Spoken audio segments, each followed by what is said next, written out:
Hello everyone, welcome to our channel Sangeeta beauty world. तो आज का हेयर कट वीडियो देख के आप सब बहुत ही खुश होने वाले हैं, क्योंकि पतले हल्के हेयर पे बहुत ही इजी वे में स्टेप्स कट बताने वाली हूँ।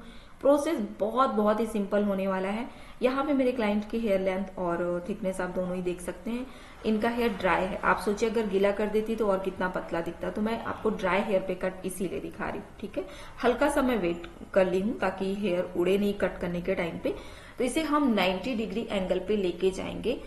जैसे मैं स्टेप्स कट के टाइम पे लेयर वाइज हेयर को ऊपर की तरफ लेके जाती हूँ, तो सेम वैसे ही आपको रखना है 90 डिग्री पोजीशन इस तरीके से।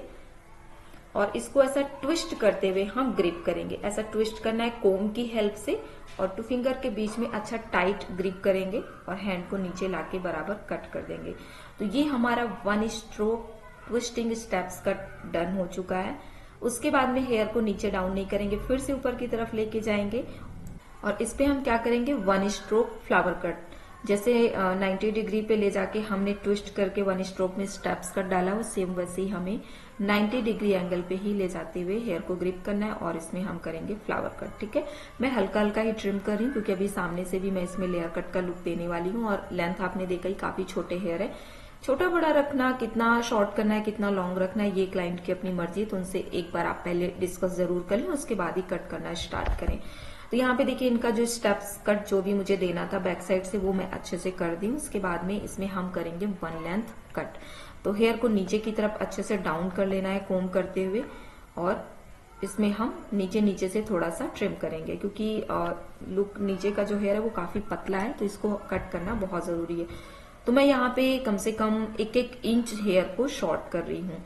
सेंटर पार्ट्स को इस तरीके से देखिए बराबर कट करना है, और जो साइड वाले हेयर हैं उसको भी मैं ऐसी बराबर कट करूंगी, क्योंकि बहुत ज्यादा ऐसा डीप रूट में कुछ नहीं करने वाली हूँ, क्योंकि हेयर बहुत पतले हैं। तो इसको मैं नीचे से ऐसा बराबर कट करूंगी, ये देखिए।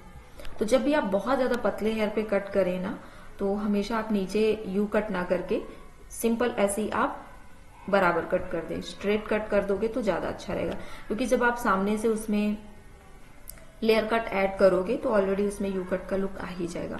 और नहीं करते हो लेयर कट तो भी से बराबर ही नीचे से आप रखिएगा। इससे हेयर क्या है, घना दिखेगा, पतला नहीं दिखेगा। और अगर आप इतने पतले बालों पे ऐसा डीप यू कट या वी कट ऐसा कुछ भी करोगे तो हेयर अच्छा दिखने की बजाय बहुत ही नीचे का पतला सा दिखेगा। तो ये चीज आप लोग ध्यान रखिएगा। तो यहाँ पे 1 लेंथ कट हो चुका है। अब हेयर को सामने की तरफ लेके जाना है। सबसे पहले सेंटर पार्ट से हेयर को ले रही हूं मैं इस तरीके से, और ये हो जाएगा साइड बैंग्स। तो साइड बैंग्स मैं इनसे पूछ के ही कट कर रही हूँ कितना शॉर्ट कितना लॉन्ग रखना है। तो इनको मीडियम चाहिए, बहुत लॉन्ग नहीं बहुत शॉर्ट नहीं। तो मैं नोज के पास से कट की हूँ, क्योंकि फॉरहेड इनका चौड़ा है, तो थोड़ा सा फॉरहेड को कवर करेगा, ठीक है। तो जब भी ऐसे चौड़े फॉरहेड वाले क्लाइंट आपके पास हैं, तो सामने के हेयर को आप थोड़ा सा शॉर्ट लुक दे सकते हैं। इससे ना फॉरहेड जो है कवर रहेगा थोड़ा सा। अब हेयर को क्या करेंगे, इस तरीके से लेंगे। आप चाहें सेक्शन वाइज लेके भी कट कर सकते हैं, या 1 स्ट्रोक में भी कट कर सकते हैं। हेयर बहुत पतले हैं तो फिर आप 1 स्ट्रोक में ही कर लें। जरूरत नहीं है कि आप सेक्शन वाइज कट करें। मैंने बहुत सारी वीडियोस में दोनों तरीके का प्रोसेस करके बताया हुआ है कि आप 1 स्ट्रोक में कैसे कर सकते हैं और लेयर वाइज कैसे कर सकते हैं। इसमें मैं 1 स्ट्रोक फेदर कट डाल रही हूँ। जो हेयर पतला सा दिख रहा है सिर्फ उसको ट्रिम कर रही हूँ, इक्वल और हल्का ट्रिमिंग। ये हो गया कंप्लीट एक साइड का।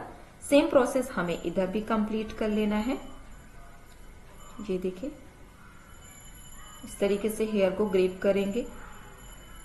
अब ये कट ना आप पतले घने कैसे भी हेयर हो, थिक थिन ऑल टाइप्स के हेयर क्वालिटी पे कर सकते हैं। बट ध्यान ये रखना है कि अगर आप अच्छे थिक हेयर पे ये कट कर रहे हैं तो फिर आप सेक्शन वाइज ही करेंगे, ठीक है। क्योंकि थिक हेयर पे हेयर को एक साथ ग्रिप करना इजी नहीं होता है, और कटिंग में भी फिर प्रॉब्लम होगी। तो ये चीज मैं हमेशा वीडियो में बताते हुए चलती हूँ। तो सारा प्रोसेस यहाँ पे कंप्लीट हो गया है। फाइनल लुक भी यहाँ पे लगाती हूँ। कैसा लग रहा है कॉमेंट करके जरूर बताइएगा। देखिए कटिंग सीखना इजी है, लेकिन मेन है कि आपको ये भी समझ आना चाहिए कि क्वालिटी के हिसाब से कैसे कट करके देना है। घने बालों पे आप कैसा भी कट करें अच्छा लगता है, लेकिन पतले जब हेयर आ जाते हैं ना कट करने के लिए, और क्लाइंट का ये डिमांड रहे कि नहीं हमारी लेंथ भी शॉर्ट ना हो, तो वैसे जगह पे हमारे लिए चैलेंजिंग हो जाता है कि हम इसमें क्या मिक्स करके कट करें कि लेंथ भी शॉर्ट ना हो और अच्छा घना लुक भी आ जाए। तो सारा प्रोसेस मैं इस वीडियो में आप लोगों को करके दिखा दूं, जो कि बहुत ही ज्यादा इजी, आपको बिल्कुल भी टफ नहीं लगेगा। देखिए यहाँ पे जैसे क्लच भी करेंगे तो नीचे भी अब इनके हेयर पतले नहीं लग रहे हैं जैसे कि पहले दिख रहे थे। तो लुक वाइज काफी ज्यादा अच्छा लगने लगा है। और अगर आपको ऐसा रहता है कि नहीं मेरे हेयर हमेशा ऑल टाइम ऐसे दिखें, तो देखिए ये तो ब्लो ड्राई के बाद ही ऐसे दिख सकते हैं, लेकिन अगर आपकी इच्छा है कि बिना ब्लो ड्राई के भी दिखे तो उसके लिए क्या करें, हेयर को हाई पोनी करके उसको ऊपर की तरफ क्लच करें, आउट कर्ल्स के जैसे मोड़ें और उसको क्लच करके 30 मिनट्स के लिए छोड़ दें। ऑटोमेटिकली आपका हेयर आउट कर्ल्स हो जाएगा। इसके ऊपर भी मैंने वीडियो डाली हुई है कि बिना ब्लो ड्राई के भी आप अपने बालों को घर पे ही सेट कर सकते हैं, तो वो वीडियो भी आप चैनल पे देखिएगा। तो यहाँ पे देखिए कोम करके भी सारा प्रोसेस दिखा दे रही हूँ और ये है इनका फाइनल लुक। ऐसा नहीं है कि ब्लो ड्राई कर दी तो मैं आपको ऐसे दिखाऊंगी। देखिए मैं पूरा प्रोसेस दिखा रही हूँ अच्छे से, और काफी अच्छे इसमें घने घने से स्टेप्स ऐड हो चुके हैं। देखिए हेयर की क्वालिटी के हिसाब से, उसकी थिकनेस के हिसाब से कटिंग के लुक भी डिफरेंट डिफरेंट निकल के आते हैं। यही कट अगर आप किसी के ऐसे हेल्दी हेयर पे करोगे ना, एक्स्ट्रा बाउंसी लुक आपको दिखेगा।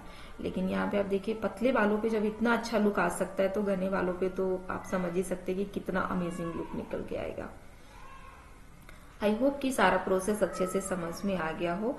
और ये तो फ्रंट आपको बैक लुक दिखा दी, सॉरी यहाँ पे आगे मैं फ्रंट लुक भी दिखा देती हूँ कि कैसा दिख रहा है इनका फेस लुक।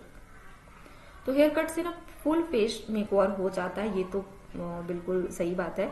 जब भी आप थोड़ा सा अपना साइड बैंग्स भी कट ले लेते हो ना, सिंपल भी कोई कट लेते हो, तो बहुत ही चेंज लगने लगता है फेस में हमारे। बोलते ना कुछ हो या ना हो, लेकिन थ्रेडिंग और हेयर कट सबसे इम्पोर्टेंट हो जाता है। और अगर आप उसमें उसके साथ में अपना स्किन केयर जैसे क्लीन अप वगैरह भी लेते रहते हो तो एक बहुत ही परफेक्ट, बहुत ही स्मार्ट लुक दिखता है। तो ये देखिए, चलिए अभी मैं आप लोगों को कोम करके दिखाती हूँ। और हाँ, मैंने फेशियल की video step by step upload कर रखी है। बहुत सारे कमेंट आ रहे हैं कि मैम फेशियल का फुल प्रोसेस बताइए, तो मैंने सिर्फ अलग से फेशियल वीडियोस भी डाली हुई है। क्लीन अप की स्किन के हिसाब से फेशियल वीडियोस मिल जाएंगी, एज के हिसाब से, और साथ ही साथ ना मैंने ब्लीच के साथ भी फेशियल वीडियोज अपलोड की हुई है। तो आप लोग जरूर देखिएगा। और फिर भी अगर आपको लगता है कि वीडियो नहीं मिल रही है तो आप कमेंट करिएगा, मैं फिर से वीडियो अपलोड कर दूंगी। तो ये हो गया है कंप्लीट। देखिए फेस लुक कितना क्यूट लगने लगा। तो ये हो गया डन। और जितना ज्यादा हो सके इस वीडियो को आप लोग शेयर करिएगा, ताकि जिनके भी हेयर क्वालिटी ऐसे हैं तो वो इजिली अपना हेयर कट ले सके। या फिर अगर आपके पास में ऐसे क्लाइंट आते हैं तो आप इजिली उन लोगों को ऐसा ब्यूटीफुल सा हेयर कट करके दे पाएंगे। देखिए मैं कोम कर करके दिखा रही हूँ इसीलिए, क्योंकि कभी कभी लोगों को लगता है ना कि ब्लो ड्राई के बाद तो सब अच्छा ही दिखता है, लेकिन ब्लो ड्राई हटने के बाद तो अलग लुक आ जाता है। ऐसा नहीं है। मैं यहाँ पे बहुत ही सिंपल सा, बहुत ही नॉर्मल वे में ब्लो ड्राई की हूँ, क्योंकि मुझे मेन आप लोगों को कटिंग बतानी रहती है। ब्लो ड्राई तो कुछ टाइम के लिए रहता है, लेकिन हेयर कट लॉन्ग टाइम के लिए होता है, जो कि लोग 3 मंथ, 4 मंथ, 5 मंथ, कई लोग तो 6-6 महीने के बाद अपना हेयर कट लेने आते हैं। तो ये हो गया डन। चलिए फिर बताना कैसा लगा। कल मिलती हूँ आप सबसे एक और अच्छी सी न्यू वीडियो के साथ। Love you all, bye guys.